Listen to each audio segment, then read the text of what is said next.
And we're going to wrap it up here from Mugshots Grill and Bar on Airport Boulevard, the Joey Jones Show on UTV 44. Time now for a trip around the Sun Belt Conference. Sun Belt versus the ACC, and chalk up another one for us. UL Monroe playing at Wake Forest. The Demon Deacons held to 15 yards rushing, and Colton Browning threw 3 touchdowns. They survived a 2-point conversion in the fourth quarter.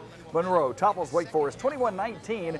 So the Warhawks now 2-1 on the year. They'll try to get another one this weekend as they go to Waco to take on the Baylor Bears. Ragin' Cajuns beat Nicholls State 70-7 last week. Now they play at Akron. That's a team that almost knocked off Michigan.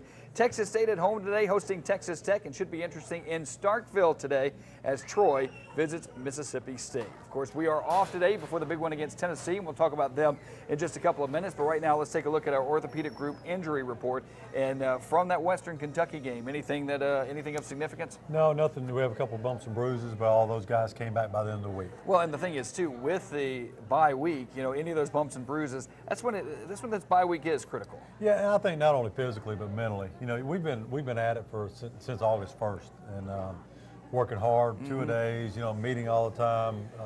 It's a grind, and we love it, but it's a grind. And it's just to get away from it for a couple of days for the players and the coaches kind of helps, and it kind of rejuvenates you. And of course, coming off 2 wins, and you're back ready to go. And, we knew we had the talent. We knew we were a good team, but you have to do it. It's one thing to say it, another thing to do it. And for us to get the win at Tulane, then at home against Western Kentucky, they understand now, they got the taste, and that's what you need for a young program. That's right. And, like I told you before the season, we're going to have a lot of close games. This is kind of where we are in our program. We're not a lot better than anybody we're going to play, and so we're not going to run off and beat them by 21, 28 points. And so we're going to have to fight and scrap and learn how to win close games. I think we've done that and learned how to do that the last 2 weeks, and got to continue so.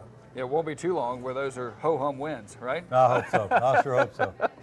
Now, we had the bye week this week. How did the scheduling, how did the practice schedule change, if at all? Yeah, we went Sunday, Tuesday, and Wednesday, and had real tough practices, and let them off Thursday. So really, we're just 1 day short for a full week. We're bringing back in Sunday. We'll have a longer practice tomorrow, and because we feel like they were off 3 days, we need to kind of add some additional time. And I know you've been looking at Tennessee, and we'll talk a lot about them next week, but your initial impressions of what you see from those ugly orange guys. They're big, big and ugly. I'll tell you, they're got some huge guys on the offensive line. They're all 6'6", 330, that type thing. And defensive, they got defensive linemen 6'8", 350. So they're just huge, and as you can imagine, the SEC, they don't get those big guys. So they're pretty, and they play really good, and be a great challenge for us. Absolutely. Well, they play Florida today, and then next week they'll be right here on UTV 44 right after the Joey Jones Show. So how about that? We lead in to our game. That's pretty cool. Exciting for our program to be on a network like that, and probably the first time we've been on a broad TV span there. Absolutely. So we're excited about it. Well, enjoy the week of practice, and we will talk more about Tennessee next week on the Joey Jones Show. Thanks for watching.